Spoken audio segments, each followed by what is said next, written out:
Faly mitsidika nisa tokantrantsika ao anatin'ny ty fandarina zany malaza ity. Mifantoka tamin'ny fankalazana ny faharoapolo taona ny antokotiko Madagasikara ny fandarantsika am'izao alina zao.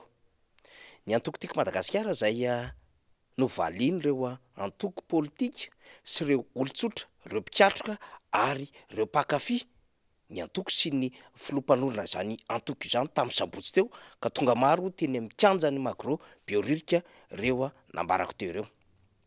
Zava-dehibe ho an'ny fiainan'ny antoko ny fahatratrarana ny faharoapolo taona ary antoko miorina ao anatin'izany taona roapolo zany kanefa mbola mijoro tsara na de tsy eo amin'ny fitondrana ary fa manana an'ireo olom-boafidy amin'ny alalan'ny solombamoaka, ny ben'ny tanàna, ny mpanolontsaina munisipaly, ny mpanolontsaina kominaly de azo lasaina fa atoko miaina sy matanjaka zany. Indrindra moa ka lohany eo amin'ny hendriky ny fanoherana am'izao fotoana izao ka tsy mitsahatra maneho hevitra miaro ary mitondra an'izany hevi-bahoaka manoloana ny fomba fitantanana ny fitondram-panjakana ny firenena izany. Hafatra lehibe no nentin'ny filomarika Ravalomanana tamin'ny sabotsy faharoa amin'ny volana jolay teo. Hafatra lehibe ny amin'ny fahasahiana manoloana ny lalan-tsarotra izay diavina.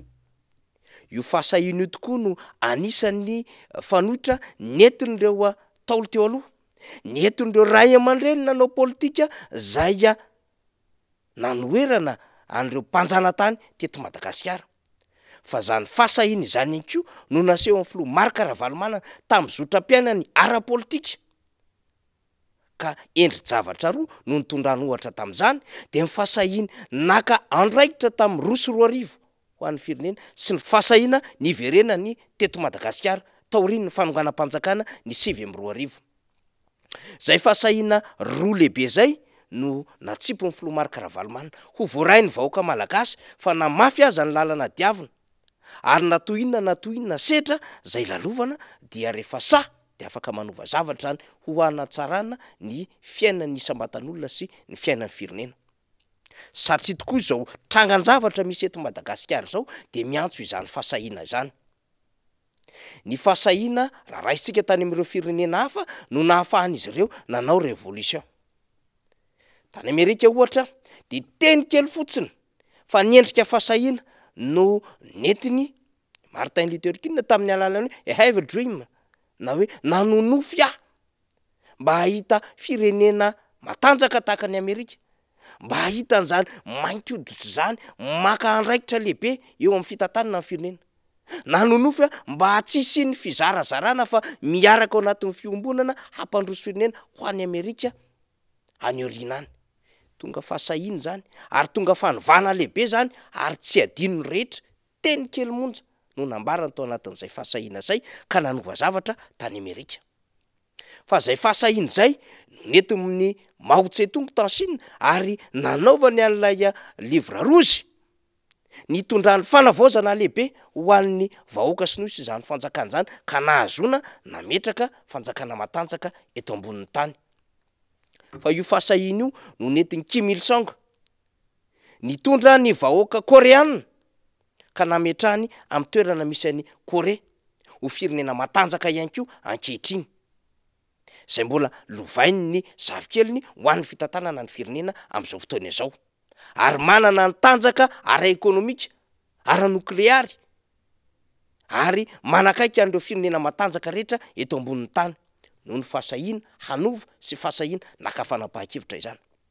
Fahasahiana ny an'ny Kadhafi nitondra fanamby ho an'ny vahoaka libiana taoriana ny fakany fanjakana tany amin'ny taona 727 tany ho any. Zany endriky ny fahasahiana zany dia ahafahana manova zavatra amin'ny fitantanana ny firenena. Ka raha misy ny tsy fandehanan'ny raharaha am'izao fotoana izao de mila fahasahiana ny fijoroana ahafahana manova, ahafahana manapaka, ahafahana ihany koa mametraka amin'ny tokony ho izy ny toerana misy amin'ny firenena fa tsy am'izao fahampitehana tsy tanono zay hoentiny reto mpitondra manao rapa-dango ny arena sy ny fiainan'ny vahoaka reto. Izay fahasahiana zay dia efa napetraky ny taolo malagasy tao anatin'le hoe kagamary tsy vakinam-boa zay mitambatra vato, zay misaraka fasika.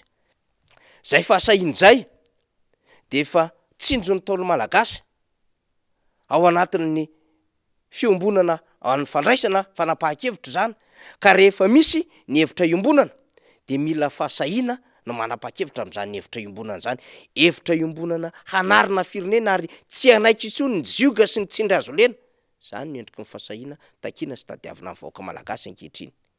Ahoana moa no anekena ny jiro sy ny herinaratra, ahoana moa no anekena ny herinaratra zay tsy zarizary ary mamotika fitaovana ho an'ny isam-batan'olona, mitarika fahafatesana mihitsy aza any amin'ny sehatra rehetra zay mila izany herinaratra izany.